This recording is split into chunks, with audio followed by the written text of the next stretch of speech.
Imaginez un monstre de métal, pesant plus de 78 tonnes, se déplaçant lentement mais sûrement sur le champ de bataille. C'est le Tortoise, un tank conçu pour affronter l'impossible. Avec sa forme massive et son blindage presque impénétrable, il semblait tout droit sorti d'un film de science-fiction. Mais c'était bien réel. Pendant la Seconde Guerre mondiale, le Tortoise est devenu l'arme de siège par excellence, une bête blindée prête à écraser tout sur son passage. Ce n'était pas un tank ordinaire. Son rôle n'était pas de courir à toute vitesse pour flanquer l'ennemi, mais plutôt de briser les défenses les plus solides. Son canon de 32 livres, capable de détruire les murs les plus épais, en faisait une machine redoutée. Mais malgré sa puissance, il n'était pas fait pour l'agilité. Ce tank géant avançait lentement, comme une tortue portant sa carapace de métal.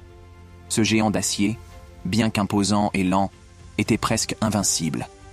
Il incarnait la force brute, conçue pour percer les fortifications de l'ennemi, à l'abri dans sa coquille de blindage.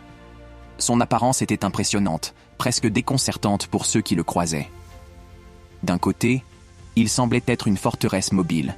De l'autre, une promesse de destruction pour ceux qui osaient se mettre sur son chemin. Le Tortoise n'a peut-être pas joué un grand rôle sur le terrain, mais il a marqué l'histoire par sa singularité. Un symbole de la puissance de la guerre, où la force physique prenait parfois le pas sur la rapidité et la stratégie. Découvre l'histoire autrement. Abonne-toi, like et partage.